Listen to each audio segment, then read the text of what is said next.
इस कहानी को पूरा समझने के लिए कहानी का पहला सीज़न ज़रूर देखें।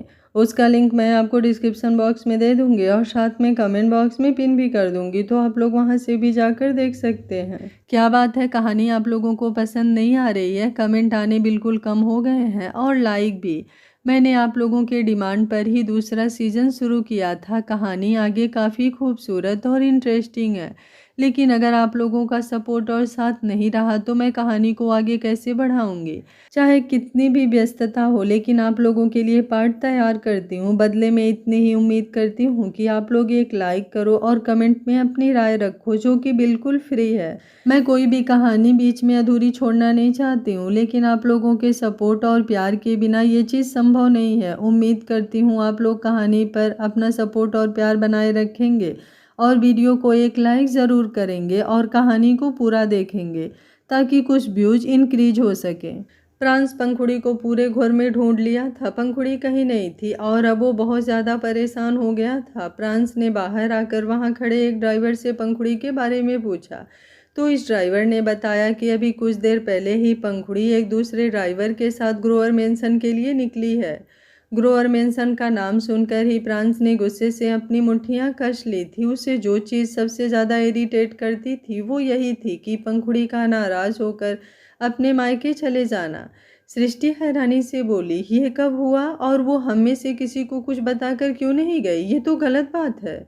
उसकी बात पूरी होती उससे पहले ही फ्रांस बोला, एग्जैक्टली यही तो बात है कि आपकी प्यारी बहू रानी को सही गलत किसी चीज़ का कुछ पता ही नहीं है। उसे हमेशा अपनी मर्जी ही करनी होती है। जब मन में आया यहाँ से अपने मायके चली गई और जब मन आया मायके से इधर आ गई।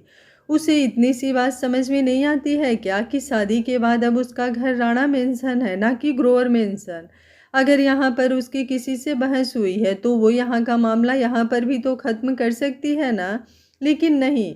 उसे तो अपने मायके जाना है, वहाँ पर भी सबको बताना है कि हाँ उसकी किसी से लड़ाई हुई है और फिर सामने वाला उसे मनाने के लिए उसके पास भी जाए। पर उसे किसी की बात नहीं समझनी है। अगर कोई उसे मना कर रहा है कि उसे प्रेगनेंसी नहीं चाहिए तो सामने वाला भाड़ में जाए, क्योंकि पंखुड़ी आपकी महान है। पंखुड़ी को तो वही करना है जो उसे सही लगता है। उसकी बात सुनकर सृष्टि हैरान थी। इस वक्त फ्रांस का गुस्सा हद से ज़्यादा था। उसने उसके कंधे पर अपना हाथ रखा और बोली, प्लीज़ शांत हो जाओ फ्रांस, मुझे पहले ही पंखुड़ी की बहुत ज़्यादा टेंशन हो रही है। अब तुम थोड़ा अपने गुस्से को शांत रखो। तुम एक काम करो, जाओ जाकर पंखुड़ी को। उसकी बात पूरी होती उससे पहले ही फ्रांस पीछे की तरफ गया और बोला, सोचना भी मत मॉम, उससे प्यार करता हूँ इसका मतलब ये नहीं कि मेरी कोई सेल्फ रिस्पेक्ट नहीं है। अगर मेरी बीवी मेरे साथ हुई लड़ाई को सिर्फ मुझ तक नहीं रख सकती तो मुझे उसके साथ ना ही कोई लड़ाई करनी है और ना ही कोई प्यार करना है और ना ही कोई रिश्ता रखना है। उसे जाना है ग्रोवर मेंशन, वो बेशक से जाए, लेकिन मुझसे लड़कर नहीं। मैं हम दोनों के रिश्ते का तमाशा बनते हुए नहीं देख सकता। और हमेशा से पंखुड़ी ने इस चीज़ का तमाशा ही बनाया, लेकिन अब बस बहुत हुआ। अब ये फ्रांस राणा और बर्दाश्त नहीं कर सकता। ये बोलकर फ्रांस अंदर की तरफ जाने की बजाय गाड़ी में बैठा और वहां से निकल गया। सृष्टि के चेहरे पर परेशानी झलक रही थी। रागिनी उसके पास आई और बोली, अब तुम क्या करोगी सृष्टि? यहाँ तो इन दोनों के बीच भयंकर वाली लड़ाई हो गई है और तुम तो जानती हो ना पंखुड़ी को, वो छोटी छोटी बातों को दिल पर ले लेती है। अगर फ्रांस उसे लेने नहीं गया तो? उसकी बात पर सृष्टि कुछ सोचते हुए बोली, लेकिन शायद इस बार फ्रांस सही है रागिनी, क्योंकि पंखुड़ी को भी अब समझना होगा कि वो हर छोटी छोटी बात पर रूठ कर अपने मायके नहीं जा सकती। मुझे उसके मायके जाने से कोई प्रॉब्लम नहीं है। मैं चाहती हूँ वो अपने मायके जाए, वहाँ पर बेशक से 2-4 दिन भी लगाए, लेकिन ऐसे रूठ कर नहीं। ये तो गलत बात है ना। वो लोग क्या सोचेंगे कि फ्रांस पंखुड़ी के साथ इस तरह से पेश आता है, उसे प्यार नहीं करता, जबकि सच्चाई हम सब जानते हैं ना। रागिनी ने अपना चेहरा हामी हिलाया। वहीं दूसरी तरफ पंखुड़ी की गाड़ी ग्रोवर मेंशन की पार्किंग एरिया में आकर रुकी और वो तुरंत गाड़ी से बाहर निकलकर अंदर की तरफ आई। उसकी आंखों से आंसू अभी भी बह रहे थे। श्वेता जी सोफे पर बैठी ज्योत्सना के साथ कुछ डिस्कस कर रही थी। तभी उसकी नज़र पंखुड़ी पर गई। वो अपनी आंखों के आंसू साफ करते हुए अंदर आ रही थी। उसे देखते ही वो अपनी जगह से उठ खड़ी हुई और पंखुड़ी, जो अब सीधा सीढ़ियों की तरफ बढ़ने लगी थी, उसका हाथ पकड़कर उसे रोकते हुए बोली, क्या हुआ पंखुड़ी, तुम इस तरह से यहाँ पर? तुम ठीक तो हो ना? और तुम इतना रो क्यों रही हो? किसी ने तुमसे कुछ कहा क्या? मिस्टर ग्रोवर भी वहाँ पर आए और पंखुड़ी की तरफ देखते हुए बोले, पंखुड़ी बेटा। पंखुड़ी ने जैसे ही उन्हें देखा वो तुरंत उनके सीने से जाकर लग गई और बोली, मुझे राणा मेंशन नहीं जाना डैड, अब मुझे यहीं पर रहना है, मुझे उनके पास नहीं जाना, वो बहुत बुरे हैं, मुझे बहुत डांटते हैं, मुझे अब उनके साथ वहाँ पर बिल्कुल भी नहीं रहना। उसकी बात सुनकर मिस्टर ग्रोवर, श्वेता जी और ज्योत्सना तीनों हैरान हो रहे थे। ऐसा तो कभी हो ही नहीं सकता कि प्रांस पंखुड़ी को डांटे। वो कभी उससे नाराज हो जाता हो लेकिन वो उस पर गुस्सा करे, ऐसा तो पॉसिबल ही नहीं है। जब से पंखुड़ी और प्रांस के बीच सब कुछ ठीक हुआ था तब से उन लोगों ने भी देखा था कि कैसे प्रांस पंखुड़ी की कितनी केयर करता है, उसे कितना प्यार करता है। श्वेता जी ने अब उसे उसके कंधे पर अपना हाथ रखकर अपनी तरफ घुमाया और बोली, ये तुम क्या बोल रही हो पंखुड़ी? तुम खुद प्रांस से कितना प्यार करती हो और अब तुम उसकी शिकायत कर रही हो, लेकिन तुम ही 15-20 मिनट बाद कहोगी कि तुम्हें प्रांस के पास जाना है। पंखुड़ी अपना चेहरा नामी हिलाकर बोली, अब नहीं कहूँगी क्योंकि अब मुझे उनके पास नहीं जाना, और अगर आप लोग भी मुझे अपने पास नहीं रखना चाहते तो इट्स ओके, मैं आपके पास नहीं रहूँगी, मैं कहीं और चली जाऊँगी, मैं अभी यहाँ से वापस जा रही हूँ। ये बोलकर वो जैसे ही वहाँ से जाने लगी, श्वेता जी ने तुरंत उसका हाथ पकड़कर उसे रोका और बोली, कैसी बात कर रही हो पंखुड़ी, मैंने तुम्हें यहाँ से जाने के लिए नहीं कहा है बेटा, तुम मेरी बात को गलत समझ रही हो। तुम एक काम करो, तुम ऊपर अपने रूम में जाओ, मैं तुम्हारे लिए अभी तुम्हारा फेवरेट जूस लेकर आती हूँ। पंखुड़ी ने रोते रोते ही पूछा, कौन सा वाला? श्वेता जी खुद हड़बड़ा गई, उन्हें तो पंखुड़ी का फेवरेट जूस भी याद नहीं आ रहा था। पंखुड़ी तुरंत बोली, मैंगो वाला मत लेकर आइएगा, आजकल मुझे वो पसंद नहीं आता, आप एक काम कीजिए मॉम, लीची वाला लेकर आइएगा। उसकी बात पर श्वेता जी को अब हंसी आ रही थी। अब तो उन्हें कन्फर्म हो गया था कि जो पंखुड़ी अभी बोल रही है कि उसे प्रांस के पास नहीं जाना, वो 15 मिनट बाद यही कहेगी कि उसे प्रांस के अलावा और कुछ चाहिए ही नहीं।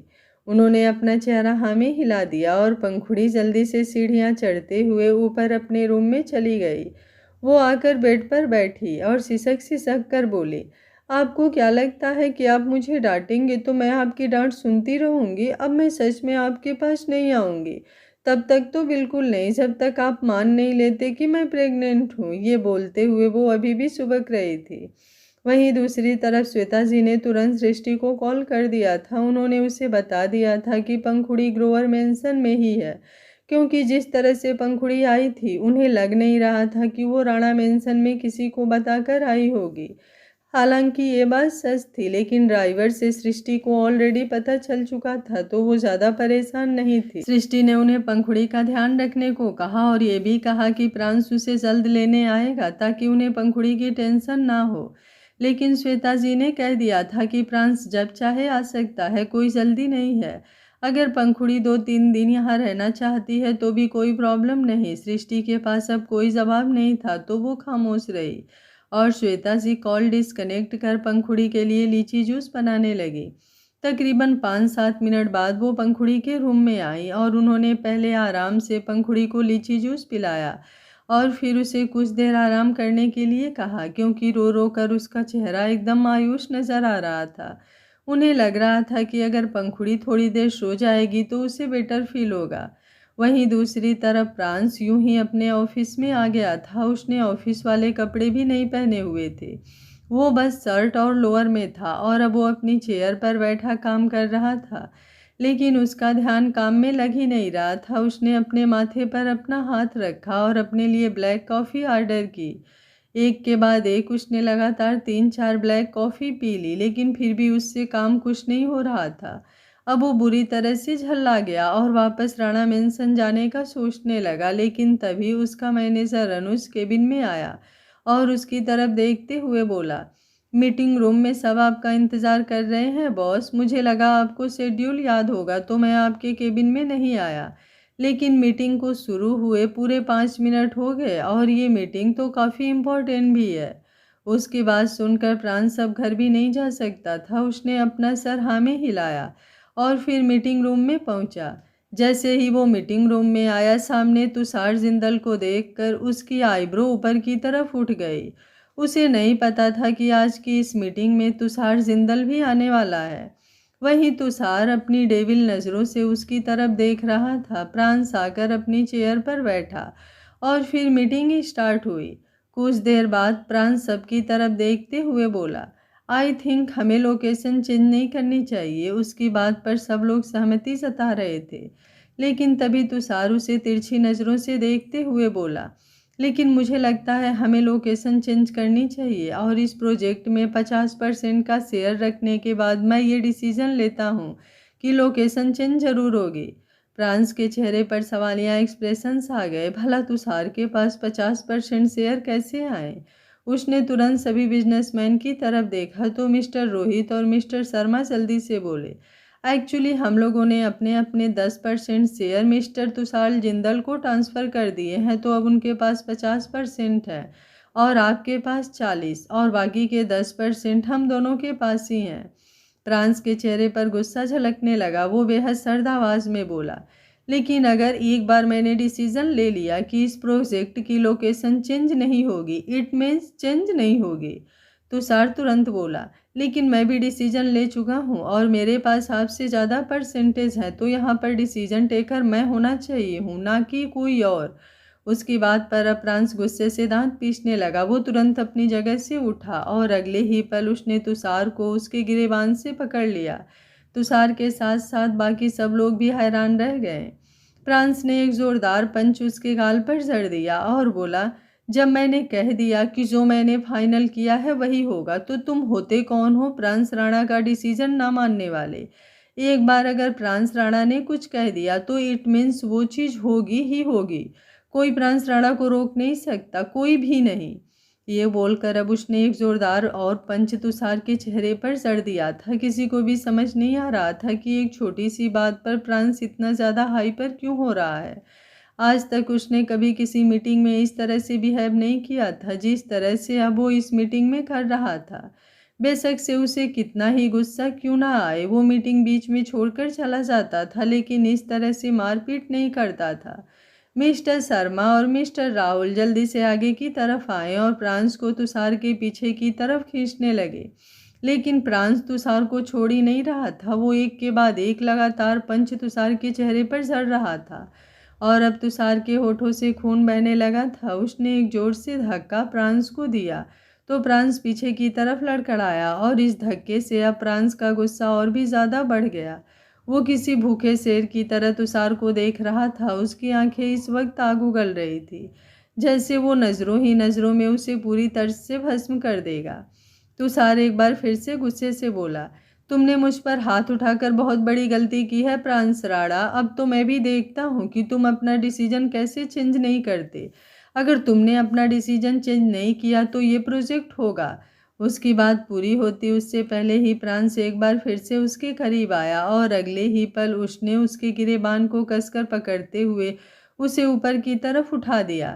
तुषार के पैर जमीन से ऊपर उठ चुके थे। प्रांस गुस्से भरी नजरें उस पर डालते हुए बोला, तुम क्या इस प्रोजेक्ट की धज्जियां उड़ाओगे? अब ये प्रोजेक्ट तो मैं ही नहीं होने दूंगा। प्रांस राणा अपना नाम इस प्रोजेक्ट से वापस लेता है और अब मैं भी देखता हूँ कि मेरे बिना ये प्रोजेक्ट तुम लोग कैसे पूरा करोगे। ये बोलकर उसने एक धक्का देते हुए तुषार को नीचे की तरफ छोड़ दिया। तुषार पीछे की तरफ लड़खड़ा गया और अगले ही पल सीधा जमीन पर जा गिरा। फ्रांस के चेहरे पर डेविल स्माइल आ गई। वो उसके करीब आया और फिर हल्का सा पैरों को मोड़ते हुए नीचे पंजों के बल बैठा और फिर तुषार की तरफ देखते हुए बोला, शेयर की परसेंटेज ज़्यादा होने से औकात नहीं बढ़ जाती। एक प्रोजेक्ट के 10-20% तुम्हारे पास ज़्यादा है, इसका मतलब ये नहीं तुम्हारी औकात प्रांस राणा से ज़्यादा हो गई। वो पहले भी बिजनेस किंग था और अब भी है। उसके बिना तो बिजनेस इंडस्ट्रीज नहीं चल सकती। ये प्रोजेक्ट तो चलेगा ही क्या? अगर है दम तो उसके बिना ये प्रोजेक्ट पूरा करके दिखाओ। ये बोलते हुए उसकी आंखों में वार्निंग साफ नजर आ रही थी और अब वो अपनी जगह से उठा और एक नज़र बाकी सब पर डालकर तुरंत वहां से निकल गया। सब लोग हैरानी से उसे जाते हुए देख रहे थे। ये तो सच था कि फ्रांस के बिना वो प्रोजेक्ट पूरा होना पॉसिबल ही नहीं था। तुषार अभी भी जमीन पर गिरा हुआ फ्रांस को जाते हुए देख रहा था और अब उसने अपना हाथ जोर से जमीन पर मारा। मिस्टर शर्मा उसकी तरफ देखते हुए बोले, मैं इसलिए ही अपने शेयर आपको नहीं दे रहा था मिस्टर तुषार जिंदल, क्योंकि मैं जानता हूँ कि आपकी मिस्टर प्रांस राणा से बिल्कुल नहीं बनती है। लेकिन फिर भी वो इस प्रोजेक्ट को करने के लिए तैयार हुए, सिर्फ और सिर्फ मेरे और मिस्टर रोहित की वजह से। लेकिन अब सब कुछ खराब हो गया। मुझे तो अफसोस हो रहा है इस बात पर कि मैंने ये प्रोजेक्ट आपके साथ शुरू ही क्यों किया। हम नहीं जानते मिस्टर तुषार जिंदल, आप मिस्टर प्रांस राणा से कैसे डील करेंगे, उन्हें कैसे मनाएंगे या फिर उनसे कैसे माफ़ी मांगेंगे। लेकिन इतना जान लीजिए कि अगर वो इस प्रोजेक्ट में नहीं होंगे तो हम दोनों को भी इस प्रोजेक्ट को करने में कोई इंटरेस्ट नहीं है। हम अपने शेयर्स वापस ले लेंगे और वो इन्वेस्टमेंट भी जो इस प्रोजेक्ट का सोचकर हमने आपकी कंपनी में किया है। अब आप देखिए आपको अपने डिसीजन के साथ क्या करना है। ये बोलकर वो तुरंत मिस्टर रोहित के साथ वहाँ से निकल गए और तुषार वहीं ज़मीन पर बैठा रह गया। गुस्से से अब उसने अपने जबड़े कस लिए थे, उसके होठों से खून बह रहा था। उसने अपनी उंगलियों से वो खून साफ किया और बोला, नफरत तो मैं तुमसे पहले ही बहुत करता था प्रांस राणा, लेकिन अब तुमने उस नफरत का एक लेवल और ज़्यादा बढ़ा दिया। तुम्हें क्या लगता है कि तुम इस प्रोजेक्ट को नहीं करोगे तो ये प्रोजेक्ट नहीं होगा? अब तो मैं ये प्रोजेक्ट तुम्हारे बिना करके दिखाऊंगा और तुम्हें तुम्हारी औकात अच्छे से दिखाऊंगा।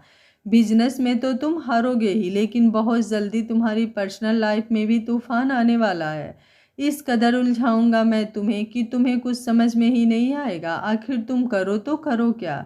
ये बोलते हुए उसके चेहरे पर खतरनाक एक्सप्रेशंस थे। वहीं दूसरी तरफ प्रांस अपने केबिन में आया। वो अपनी चेयर पर बैठा और उसने अपने माथे पर अपना हाथ रख लिया। इस वक्त उसका दिमाग हद से ज़्यादा गर्म हो रहा था। तभी अनुज ने केबिन का दरवाज़ा नॉक किया और अंदर की तरफ जाकर उसकी तरफ देखते हुए बोला, क्या मैं आपके लिए ब्लैक कॉफ़ी? प्रांस ने गुस्से से अपने जबड़े कस लिए और बोला, गेट आउट। उसका गुस्सा देखकर अनुज तुरंत वहां से भाग गया। उसे इतना तो पता था कि उसकी तुषार से भयंकर हाथापाई हुई है और इस वक्त प्रांस बहुत ज़्यादा गुस्से में होगा, लेकिन इतना ज़्यादा गुस्सा भी उसने इमेजिन नहीं किया था। वो केबिन से बाहर आया और उसने एक गहरी सांस ली। अब वो प्रांस के सामने तब तक नहीं जाने वाला था जब तक प्रांस उसे खुद सामने से ना बुलाए।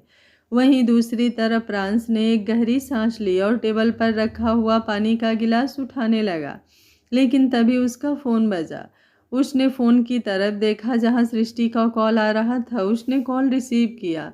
सामने से सृष्टि की आवाज़ आई, क्या तुम्हारी पंखुड़ी से बात हुई? मेरा उसके बिना दिल नहीं लग रहा प्रांस, तुम प्लीज़ उसे लेने चले जाओ ना। उसकी बात पूरी होती उससे पहले ही प्रांस गुस्से से बोला, क्यों? जब वो हमारे घर पे नहीं थी तब आपका दिल कौन लगाता था मॉम? हमारे घर आए उसे मुश्किल से 5 महीने हुए हैं। उससे पहले आपका दिल कौन लगाता था मॉम? ज़रा आप मुझे ये बताने का कष्ट करेंगी? उसकी आवाज़ सुनते हुए ही सृष्टि समझ गई थी कि वो बहुत ज़्यादा गुस्से में है। वो जल्दी से बोली, शांत हो जाओ प्रांस, मैं बस तुमसे नॉर्मली बात कर रही थी। अगर हम लोग परेशान हैं तो वहाँ पंखुड़ी भी तो परेशान हो रही होगी। प्रांस गुस्से से बोला, अगर वो परेशान हो रही होती तो अब तक वो खुद से वापस आ जाती। उसे मैं वहाँ पर छोड़ने नहीं गया था तो अब मैं उसे वहाँ पर लेने भी नहीं जाऊँगा। अगर उसे वहाँ पर रहना है तो उसकी मर्जी, वो अपनी मर्जी से गई थी। अगर उसे वापस आना होगा तो वो भी उसकी मर्जी होगी। प्रांस राणा कोई राह चलता इंसान नहीं है जो हर बार उसके सामने झुकता फिरेगा। ये बोलकर प्रांस ने अब कॉल डिस्कनेक्ट कर दिया और सृष्टि अपने फ़ोन की तरफ देखती रह गई। रागिनी जो उसके पास ही खड़ी थी और फ़ोन स्पीकर पर होने की वजह से सब कुछ सुना रही थी, वो परेशान होते हुए बोली, ये सब क्या हो गया सृष्टि? ये दोनों तो फिलहाल बहुत ज़्यादा गुस्से में लग रहे हैं। उधर पंखुड़ी हमारा फ़ोन नहीं उठा रही और इधर प्रांस तो कुछ सुनने को ही तैयार नहीं है। पंक्ति भी वहीं पर बैठी थी। वो तुरंत बोली, मेरा भी पंखुड़ी भाभी के बिना बिल्कुल मन नहीं लग रहा रागिनी चाची, हम क्या करें? क्या हम उन्हें लेने चलें? सृष्टि ने जल्दी से अपना चेहरा नामी हिलाया और बोली, नहीं पंक्ति, अगर हम लोग उसे लेने जाएंगे तो प्रांस को और भी ज़्यादा गुस्सा आएगा। वो प्रांस से नाराज होकर गई है तो या तो उसे खुद ही आना पड़ेगा या फिर उसे प्रांस ही लेने जाएगा। इसमें अब हम कुछ नहीं कर सकते। ये बोलते हुए उसके चेहरे पर सीरियसनेस के साथ साथ परेशानी भी झलक रही थी। वहीं दूसरी तरफ ग्रोवर मेंशन में पंखुड़ी आराम से सोई हुई थी। तभी उसके सिर पर किसी का हाथ महसूस हुआ। उसने तुरंत अपनी आंखें खोली। उसकी बगल में श्वेता जी बैठी थी। वो उसके उठने पर हल्का सा मुस्कुराकर बोली, अब कैसा फील हो रहा है तुम्हें बच्चा? पंखुड़ी अपनी जगह पर उठकर बैठी और बोली, अच्छा फील हो रहा है मॉम, लेकिन अगर आपको ऐसा लगता है कि अब मैं यूं ही वहां पर वापस चली जाऊंगी तो ऐसा नहीं होगा मॉम। इस बार मैं उनसे बहुत ज़्यादा नाराज़ हूँ और मैं तब तक नहीं जाऊंगी जब तक वो मेरी बात नहीं मानेंगे। क्या मेरे यहाँ पर रहने से आपको कोई प्रॉब्लम है या फिर आपको कोई परेशानी होगी? श्वेता जी ने तुरंत उसके गाल पर अपना हाथ रखा और बोली, ऐसा कुछ नहीं है, तुम कुछ ज़्यादा ही सोच रही हो। भला बेटियों के आने से भी माँ बाप परेशान होते हैं क्या? उनके आने से तो माँ बाप को खुशी होती है। तुम फ्रेश हो जाओ फिर नीचे आ जाओ, मैं ज्योत्सना को कहती हूँ, वो तुम्हें थोड़ी देर बाहर ले जाएगी, तुम्हारा मूड और भी अच्छा हो जाएगा। पंखुड़ी ने अपना चेहरा हाँ में हिलाया और फिर वॉशरूम की तरफ चली गई। कुछ देर बाद वो सीढ़ियाँ उतरते हुए नीचे की तरफ आई, जहाँ पर श्वेता जी ने उसके लिए चाय बना रही थी। और चाय पीने के बाद अब पंखुड़ी ज्योत्सना के साथ कहीं घूमने जाने वाली थी। पंखुड़ी ने चाय को देखकर मुंह बनाया और बोली, मेरा चाय पीने का मन नहीं कर रहा है मॉम, मुझे आइसक्रीम खानी है। उसकी बात सुनकर श्वेता जी ने ज्योत्सना की तरफ देखा तो ज्योत्सना झट से बोली, तो ठीक है ना, हम वैसे भी घूमने के लिए कहीं जाने वाले थे तो हम लोग आइसक्रीम खाने ही चलते हैं। पंखुड़ी ने सिर हिलाया। वो दोनों बाहर आकर गाड़ी में बैठी और फिर ड्राइवर ने गाड़ी ग्रोवर मेंशन से बाहर की तरफ घुमा दी। कुछ ही देर में वो लोग एक आइसक्रीम पार्लर के बाहर पहुंचे। ज्योत्सना गाड़ी से बाहर निकली और उसके साथ ही पंखुड़ी भी। तभी वहीं साइड से गुजर रही एक गाड़ी की नज़र पंखुड़ी पर गई। उस गाड़ी में बैठा हुआ शख्स अपनी डेविल नज़रों से पंखुड़ी की तरफ देख रहा था और अब उसने तुरंत अपनी गाड़ी रोक दी। वहीं पंखुड़ी ज्योत्सना के साथ आइसक्रीम पार्लर के अंदर आ गई थी।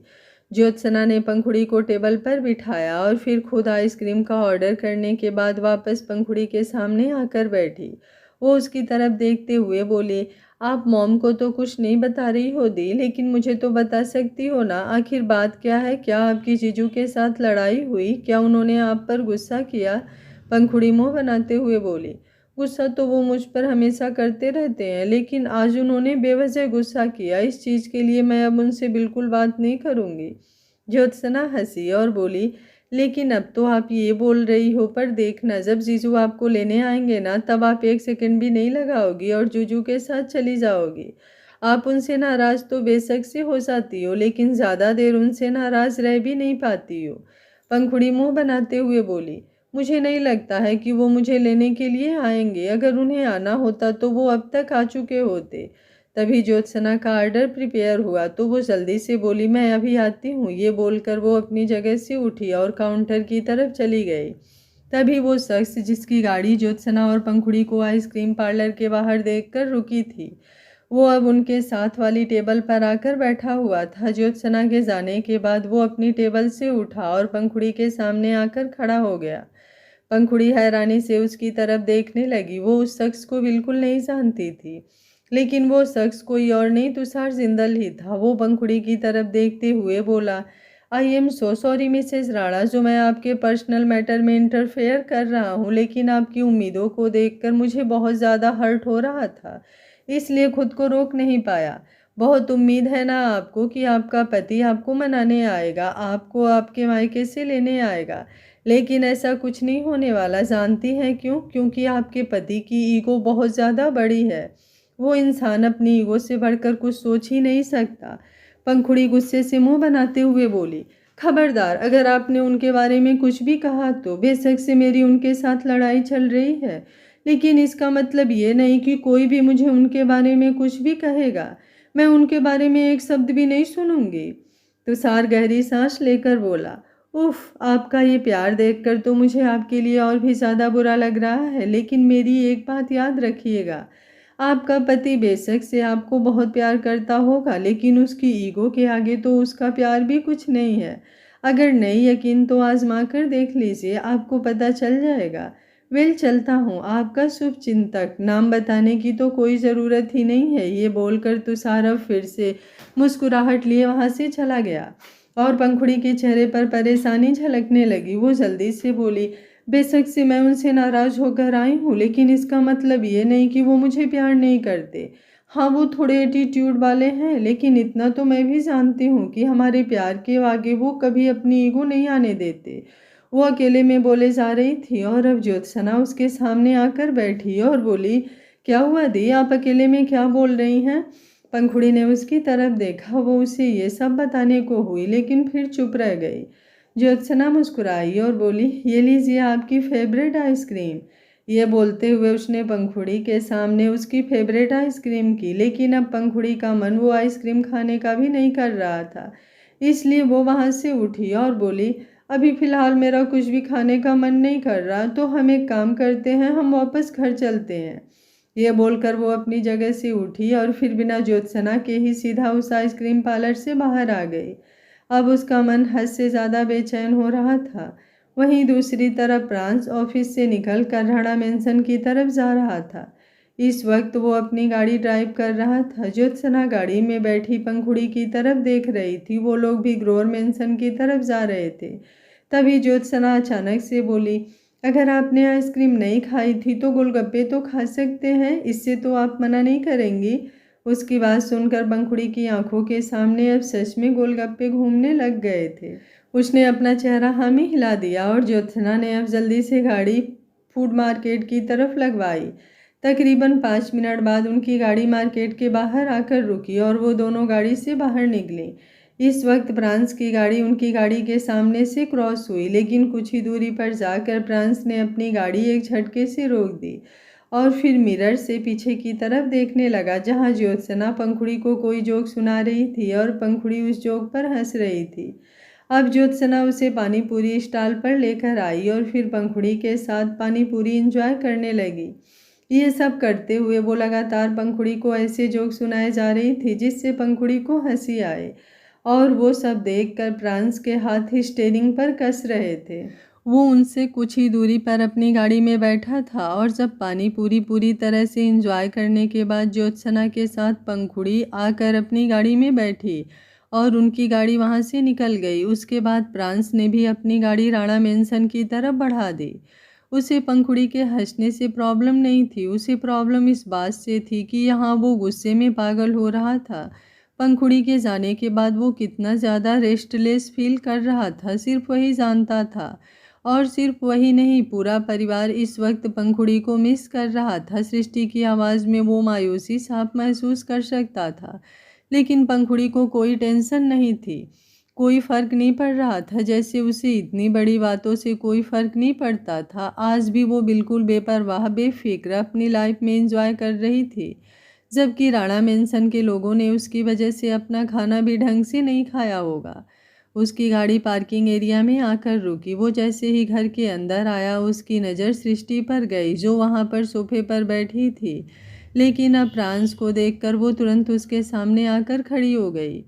उसकी नज़रें बाहर की तरफ जा रही थी। कहीं ना कहीं उसके दिल में उम्मीद थी कि जब भी प्रांस आएगा तो वो पंखुड़ी को लेकर ही आएगा, लेकिन अब उसकी उम्मीद पूरी तरह से टूट चुकी थी। वो उसकी तरफ देखते हुए बोली, ऐसा मत करो ना प्रांस, तुम जानते हो वो मासूम है, वो नादान है, वो इतनी आसानी से ऐसी बड़ी बड़ी बातों को नहीं समझती। उसे प्यार से समझाना पड़ता है, प्यार से ट्रीट करना। उसकी बात पूरी होती उससे पहले ही प्रांस उसे पूरी तरह से इग्नोर कर सीढ़ियाँ चढ़ते हुए ऊपर अपने रूम में चला गया। सृष्टि की आंखों में हल्की नमी तैर गई। रागिनी किचन से बाहर आई और उसके कंधे पर अपना हाथ रखकर बोली, डिनर में क्या बनवाना है सृष्टि, सर्वेंट पूछ रही है। सृष्टि ने मायूसी से कहा, मुझे नहीं पता। ये बोलकर वो तुरंत अपने रूम में चली गई। वो जाकर बेड पर बैठी और उसकी आंखों से आंसू आ गए। उसे सच में पंखुड़ी की बहुत ज़्यादा याद आ रही थी। रागिनी ने जैसे तैसे डिनर की तैयारी करवाई और फिर कुछ ही देर में डाइनिंग टेबल पर डिनर लगने लगा। कोई भी आज खुद से डाइनिंग टेबल पर नहीं आया, तो रागिनी ने सर्वेंट को सबको बुलाने के लिए भेजा। तभी प्रांस सीढ़ियाँ उतरते हुए नीचे की तरफ आया और आकर अपनी जगह पर बैठ गया। सर्वेंट अब बाकी सबको बुलाने के लिए उनके रूम में चली गई थी। कुछ देर बाद आश्रय और पंक्ति भी डाइनिंग टेबल पर आए। प्रलय घर पर नहीं था और सृष्टि ने सर्वेंट को मना कर दिया था, ये बोलकर कि उसे भूख नहीं लगी। रागिनी ने कुसुम जी का खाना उनके कमरे में ही भिजवा दिया था। प्रांस रागिनी की तरफ देखते हुए बोला, मॉम क्यों नहीं आई? रागिनी मायूसी से बोली, क्योंकि उसका मूड ऑफ है प्रांस, और तुम जानते हो ना। उसकी बात पूरी होती उससे पहले ही प्रांस बोला, आप मॉम का खाना लगाइए, मैं खाना उनके रूम में लेकर जाऊंगा। रागिनी उसकी बात पर हैरान रह गई, लेकिन अब उसने जल्दी से सृष्टि का खाना ट्रे में लगाया और फिर प्रांस की तरफ बढ़ा दिया। तो प्रांस वो ट्रे लेकर तुरंत सृष्टि के रूम की तरफ चला गया। सृष्टि गुमसुम सी अपने बेड पर बैठी थी। प्रांस उसके सामने आकर बैठा। उसने खाना बीच में रखा और सृष्टि की तरफ देखते हुए बोला, मॉम प्लीज़ खाना खा लीजिए। सृष्टि ने बिना किसी खास एक्सप्रेशंस के कहा, मुझे भूख नहीं है प्रांस, प्लीज़ तुम बाहर जाकर सबके साथ खा लो, मुझे जब भूख लगोगी तो मैं खा लूँगी। प्रांस तुरंत बोला, मैं जानता हूँ आपको भूख नहीं है, या फिर आप अपनी उस प्यारी बहू रानी की वजह से नहीं खा रही, लेकिन ये सब नहीं चलेगा मॉम, आपको खाना खाना ही पड़ेगा।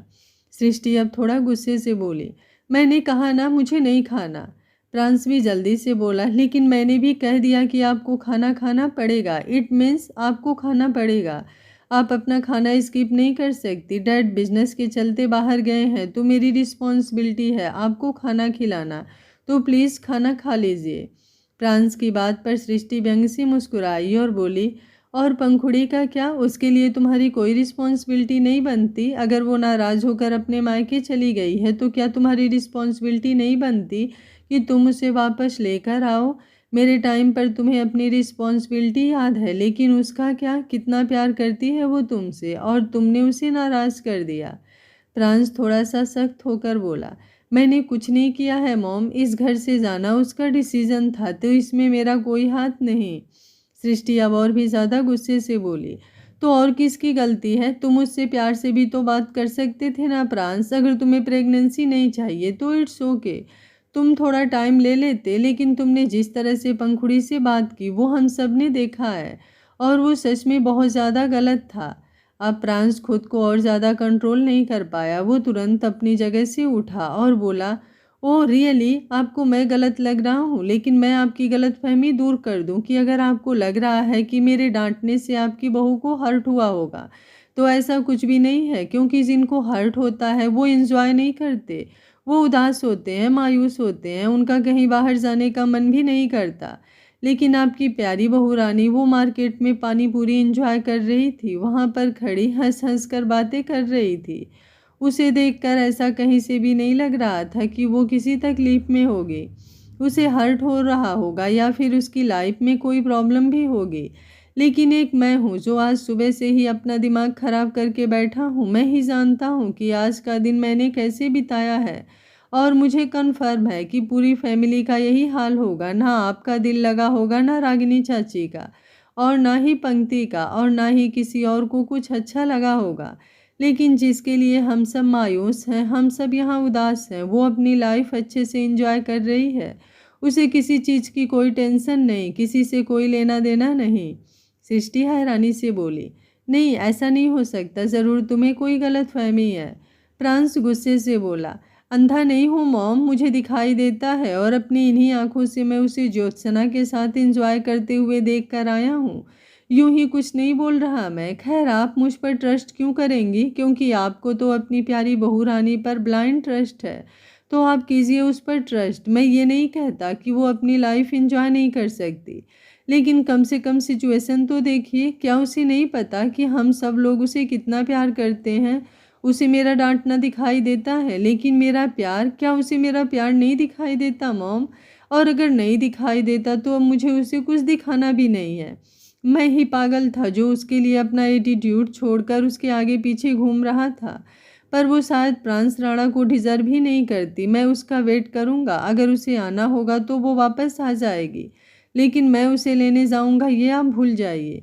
ये बोलकर अब प्रांस गुस्से से कांपते हुए तुरंत वहाँ से चला गया, और सृष्टि उसकी तरफ देखती रह गई। उसे तो यकीन ही नहीं हो रहा था, लेकिन वो इतना भी जानती थी कि प्रांस यूं ही झूठ नहीं बोलेगा, और पंखुड़ी को लेकर तो बिल्कुल भी नहीं। वो मायूसी से बोली, क्या तुम्हें सच में हमारी याद नहीं आ रही पंखुड़ी? हमारा यहाँ पर तुम्हारे बिना दिल नहीं लग रहा? और क्या तुम्हें इन सब चीज़ों से कोई फ़र्क नहीं पड़ रहा? नहीं, ऐसा तो नहीं हो सकता। ये बोलते हुए अब उसे एक बार फिर से रोना आ रहा था। दूसरी तरफ प्रांस अब बाहर की तरफ आया और आकर ऊपर अपने रूम में जाने की बजाय डाइनिंग टेबल पर बैठा और अपना खाना खाने लगा। सब लोग हैरानी से उसकी तरफ देख रहे थे। आश्रय और पंक्ति भी वहीं पर बैठे थे। पंक्ति का खाना खाने का मन तो नहीं कर रहा था, लेकिन आश्रय उसे यूं ही छोड़ने वाला नहीं था। वो उसे खाना बिल्कुल मिस नहीं करने देता था। और रागिनी ने भी उन दोनों को खाना खाकर ही वापस अपने रूम में जाने के लिए कहा, तो वो दोनों वहीं पर बैठे रहे। और अब प्रांस उनके सामने था, जो बहुत ज़्यादा फास्टली अपना खाना फिनिश कर रहा था।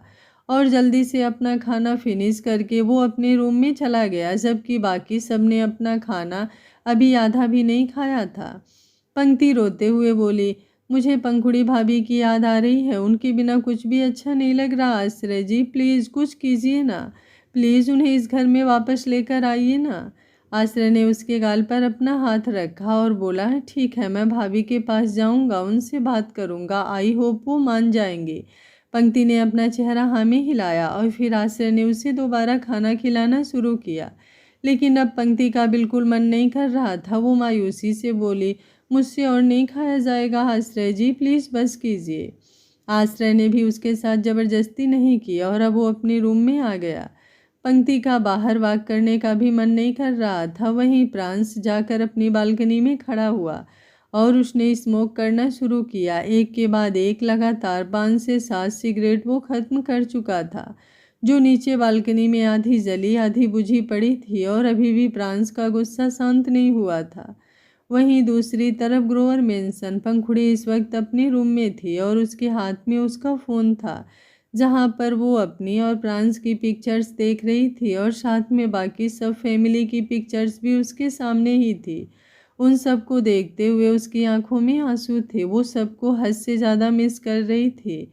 शाम को तो ज्योत्सना ने उसका मूड लाइट कर दिया था, लेकिन अब उसे सबकी बहुत याद आ रही थी और उसका मन कर रहा था कि अपना गुस्सा छोड़कर वो सीधा राणा मेंशन जाए और जाकर सबसे ज़्यादा लड़ाई तो वो प्राण से करे कि क्यों उसने उसे डांटा। ना वो उसे डांटता और ना ही वो नाराज़ होकर ग्रोवर मेंशन आती। अपनी पिक्चर्स देखते हुए उसने अपने फ़ोन का कॉल लॉग खोला और उसमें हिस्ट्री से प्रांस का नंबर देखने लगी, जहां उसने कल ही कॉल किया था। उसने कॉल करने का सोचा और फिर अगले ही पल उसके हाथों से टच भी हो गया और कॉल प्रांस को लग भी गई। दूसरे ही पल उसने कॉल को डिस्कनेक्ट किया और फिर उसे अपने फ़ोन से डिलीट करने लगी, ताकि दोबारा उससे गलती से भी टच ना हो। लेकिन कॉल डिलीट करने की बजाय उससे नंबर सीधा ब्लॉक लिस्ट में डल गया और उसने चेक भी नहीं किया कि अभी अभी उसने क्या मिस्टेक की। अपना फ़ोन साइड में रखकर अब वो सीधा बिस्तर पर लेट गई। इस वक्त रूम का दरवाज़ा नॉक हुआ और ज्योत्सना अंदर की तरफ आई। वो पंखुड़ी की तरफ देखते हुए बोली, चलो दी, जल्दी से चलो, डिनर लग चुका है। पंखुड़ी मायूसी से बोली, लेकिन मेरा डिनर करने का बिल्कुल मन नहीं है। तुम मॉम से कह दो कि वो मेरा खाना बनाकर रख देंगी। अगर मेरा मन होगा तो मैं गर्म करके खा लूँगी। ज्योत्सना जल्दी से बोली, लेकिन ऐसे कैसे चलेगा दी? आपने दिन में भी खाना नहीं खाया था और अब भी आपका मन नहीं कर रहा। ऐसे में तो आप बीमार हो जाओगे। पंखुड़ी अब थोड़ा गुस्से से बोली, मैंने कह दिया ना मुझे नहीं खाना, इट मीन्स मुझे नहीं खाना। मुझे मजबूर मत करो वरना मैं अभी इसी वक्त यहाँ से चली जाऊँगी। ज्योत्सना तुरंत बोली, ओके ठीक है दी, मत खाओ, लेकिन प्लीज़ ऐसी धमकी तो मत दो। मैं आपको अब बिल्कुल परेशान नहीं करूँगी। अगर आपका खाने का मन हो तो आप खा लेना, लेकिन खुद से गर्म मत करना। आप मुझे उठा लेना, मैं गर्म करके दे दूँगी। पंखुड़ी ने कुछ नहीं कहा, बस साइड लैंप ऑफ किया और फिर अपनी आंखें बंद कर ली। ज्योत्सना कुछ पल यूं ही वहां पर खड़ी रही और फिर वहां से बाहर चली गई। पंखुड़ी की आंखों से अब आंसू बह रहे थे। उसे प्रांस की हद से ज़्यादा याद आ रही थी। वहीं दूसरी तरफ प्रांस ने अपने रूम में बैठकर ड्रिंक करना शुरू किया। आधी से ज़्यादा बोतल वो ख़त्म कर चुका था और अब उसकी आंखें गहरी लाल हो रही थी। उसे भी पंखुड़ी की हद से ज़्यादा याद आ रही थी और फिर अपना फ़ोन निकालकर उसने पहले पंखुड़ी की पिक्चर को देखा। वो उसकी पिक्चर को देखते हुए बोला, लगता है तुम्हें काला जादू आता है हॉस्पिटल, इसलिए तो जिस इंसान को किसी से फ़र्क नहीं पड़ता उसे तुमसे फ़र्क पड़ता है। जो किसी के सामने नहीं झुकता वो खुद तुम्हारी याद में ख़त्म ही हुए जा रहा है। क्यों रूठ कर गई तुम मुझसे? अगर मैंने तुम्हें डांटा तो तुम सीधा मेरे सीने से लग जाती ना। तुम्हारा गुस्सा और मेरा गुस्सा दोनों एक साथ शांत हो जाते। लेकिन तुम तो मुझे छोड़कर चली गई। ऐसे कौन करता है रोज पीटल? ये बोलते हुए उसकी आवाज़ बेहद मदहोशी भरी थी। अब उसने अपना कॉल लॉक खोला और अगले ही पल पंखुड़ी को कॉल लगा दिया। लेकिन जैसे ही उसने फ़ोन कान पर लगाया, आगे से नंबर बिजी आने लगा, लेकिन वेटिंग नहीं आ रहा था। साफ पता चल रहा था कि सामने से कॉल डिस्कनेक्ट किया गया है। शायद गलती से हो गया होगा, ये सोचकर उसने दोबारा कॉल किया और इस बार बेल जाने से पहले ही कॉल डिस्कनेक्ट हो चुकी थी। एक पल नहीं लगा प्रांस को ये समझते हुए कि पंखुड़ी ने उसका नंबर ब्लॉक लिस्ट में डाला हुआ है। उसका चेहरा गुस्से से कांपने लगा। नशे की वजह से उसकी आंखें पहले ही बेहद लाल नजर आ रही थी और अब तो ऐसा लग रहा था जैसे उनमें अंगारे जल रहे हों। और दूसरे ही पल अब प्रांस ने अपना फ़ोन सीधा नीचे ज़मीन पर पटक दिया और वो जोरों से गुस्से से चिल्लाया और गुस्से से सामने की तरफ घूर रहा था जहां पर उसके फ़ोन के टुकड़े पड़े हुए थे। अभी तक उसने फिर भी लिमिटेड पी थी, लेकिन अब एक बार फिर से उसने ड्रिंक करना शुरू कर दिया और इस बार तकरीबन 2 घंटे बीत गए और अब रात के लगभग 2 बज रहे थे। प्रांस सोफे पर बैठा था, उसका चेहरा ऊपर की तरफ उठा हुआ था और उसकी आंखें बिल्कुल बंद होती जा रही थी, लेकिन वो धीमी धीमी आवाज़ में बोल रहा था, ये तुमने सही नहीं किया रोज पीटल। मतलब अब तुम बदला लेने पर आ ही गई। मैंने तुम्हें तड़पाया तो अब तुम मुझे तड़पा रही हो। अच्छे से हिसाब ले रही हो जैसे तुमने डैड से लिया। डैड ने तुम्हें परेशान किया तो तुमने भी उन्हें अच्छा खासा परेशान किया और अब बारी मेरी आ गई। लेकिन मैं प्रांस राणा हूँ, प्रलय राणा नहीं। मेरे अंदर इमोशंस हैं तो मैं उन इमोशंस को कंट्रोल करना भी जानता हूँ। अपनी ईगो साइड में रखकर तुम्हें कॉल किया था मैंने, लेकिन तुमने मेरा नंबर ब्लॉक लिस्ट में डाल दिया। वेरी गुड, तुम दुनिया की पहली बीवी हो जो अपने पति से प्यार करने का दावा करती हो और उसका नंबर ब्लॉक लिस्ट में रखती हो। ओके फाइन, रखो तुम। ये बोलकर वो अब अपनी जगह से उठा और लड़खड़ाते हुए कदमों के साथ बिस्तर की तरफ बढ़ गया।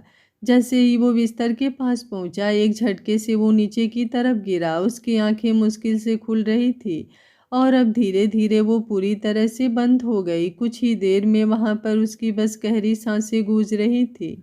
वहीं दूसरी तरफ ग्रोवर मेंशन पंखुड़ी बेचैन होकर नींद में इधर उधर करवट ले रही थी। उसे नींद नहीं आ रही थी। एक तो वो दिन में काफ़ी वक्त सोई थी और ऊपर से अब उसने खाना भी नहीं खाया था और सबसे ज़्यादा बेचैनी तो उसे प्रांस के लिए हो रही थी। प्रांस की बाहों में सिमटे बिना उसे नींद कहाँ आती थी। काफ़ी देर तक उसने खुद को कंट्रोल किया और अब वो अपनी जगह पर उठकर बैठी और उसने साइड में रखा अपना फ़ोन उठाया। अगले ही पल उसने प्रांस के नंबर पर कॉल लगा दिया, लेकिन कॉल लग ही नहीं रहा था। सामने से फ़ोन स्विच ऑफ आ रहा था। उसने 4-5 मिनट बाद दोबारा ट्राई किया कि शायद अब फ़ोन स्विच ऑन हो गया होगा, लेकिन जब इस बार भी फ़ोन स्विच ऑफ आया तो पंखुड़ी और भी ज़्यादा मायूस हो गई। वो खुद से बोली, मैं जब भी आपसे लड़कर यहाँ पर आती हूँ तो आप हमेशा मुझे मनाने के लिए आते हैं। आप कभी मुझे यहाँ पर अकेले नहीं रहने देते, लेकिन अब आप क्यों नहीं आए? क्या सच में आपकी ईगो, आपका एटीट्यूड हमारे प्यार से बढ़कर है? उस आदमी ने कहा था कि आपके लिए आपकी ईगो से बढ़कर कुछ नहीं, और आपने ये बात सच में प्रूव कर दी जान। ये बोलते हुए उसकी आंखों से आंसू बरस रहे थे। एक आखिरी बार उसने फिर से प्रांस के फ़ोन पर कॉल किया, लेकिन इस बार भी नंबर स्विच ऑफ आया। तो वो दोबारा बिस्तर पर लेट गई और अपनी आंखें बंद कर ली, लेकिन उसकी आंखों से आंसू अभी भी बाहर की तरफ बह रहे थे। कब वो रोते रोते सो गई उसे पता ही नहीं चला।